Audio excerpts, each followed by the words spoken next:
come November 8th, you will see those numbers. Shock and surprise a lot of people that I'm not surprised they still surprised. I'm not even surprised people still underestimate my ability to continue to do what I do until I'm done. Not on his terms, my terms. Not on the politics of boxing terms, my terms. Haven't I beat him to a pulp already with that? Pretty much. But I want to kill him. See, if you don't cut the root from where it grows from and just cut the top, it will grow back. It will give you a bigger problem later. So I'm here to go at the root. When you weeding in your yard, you got to pull it up from the root. And when you see the root hanging from the end, it's not going to grow in that spot no more. So it's bigger than Kovalev. He just a pawn that got to take the physical abuse and the embarrassment of a 50-year-old guy beating him.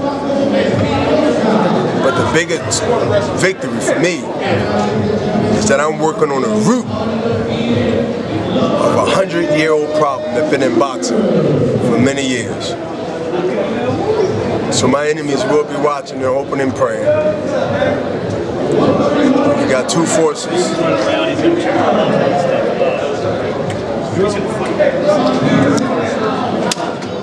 And I'm representing, I believe, and will want to believe, and do believe, the positive side. When you talk about the root, do you think that the media... like that, right? You like absolutely. That. Man, I like everything you say, Bernard.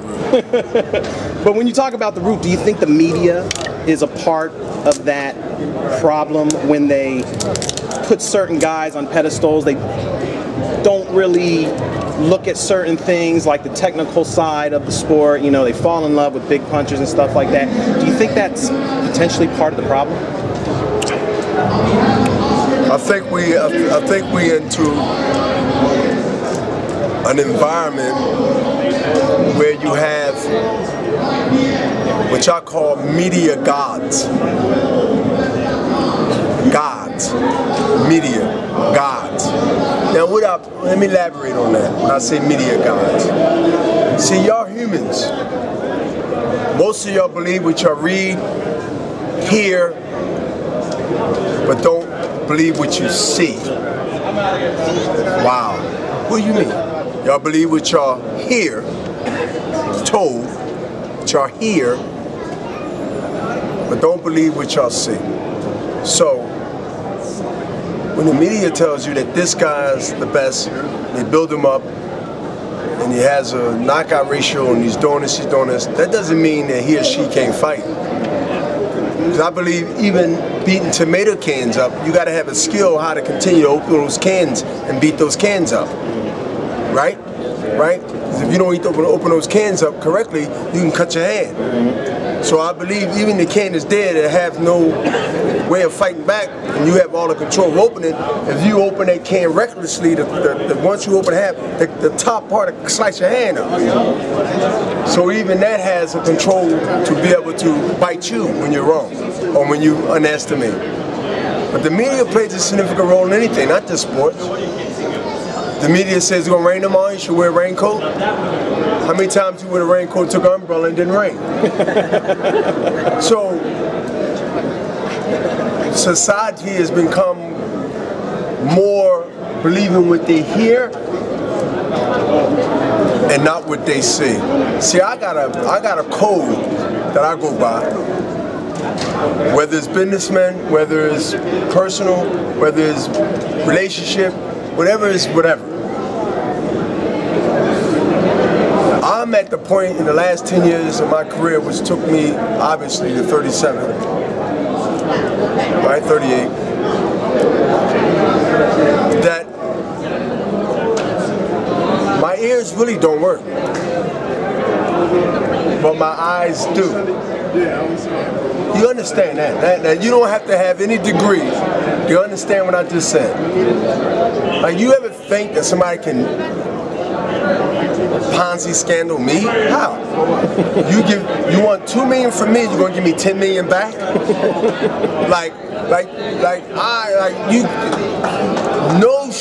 No guy that come up in society of urban America will win for that. But them smart jokers, right? They go for it all the time. They gotta hang themselves, they gotta go ahead and start the car up and open the garage door. They can't take it. But you came 5-6 years ago.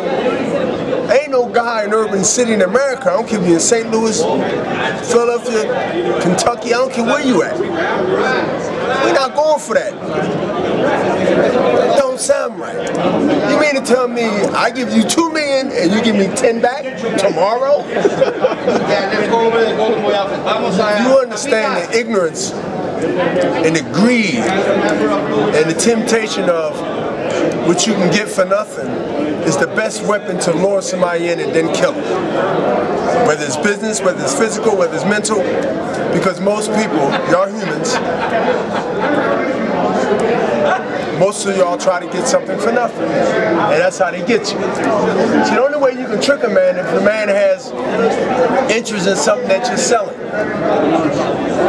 And to sell somebody something means that, to me, it ain't in a book, I don't believe. This is my theory. For me to sell you something, I would be considered a salesman. But I can't sell you nothing unless you come in my store. So I already know that you want possibly to buy something. And so now I'm going to sell you on what you should buy. The word sell is important. The word sell means that however I sell it to you, right? My intention is for you to buy it. But I have to sell it to you. If you want it, I don't have to sell it to you. You know what you want. I'm the guy that walk in the store, excuse me, sir, I'm not trying to take your commission, but I know what I want. But if I got to sell you something that you didn't want to buy, you will listen to this interview and this conversation like I'm selling you now. But I'm selling you something to think about. So all of my boxing fans and non-boxing fans that's going to watch this video, don't worry about when I'm leaving, when I'm staying. Just worry about right now. To enjoy what you see that you won't see no more. After me, it will be no more. That's the key. There'll be no more Jim Brown passing me the ball. There'll be no more Bill Russell. There'll be no more Wilt. And I'm not saying no more from the guys that's here or not here, deceased or living. But those type of characters and legends and spirits are special. Yeah, I'm calling myself special. If I'm not, give me a reason to tell me I'm not. Give me some evidence to say that I'm not.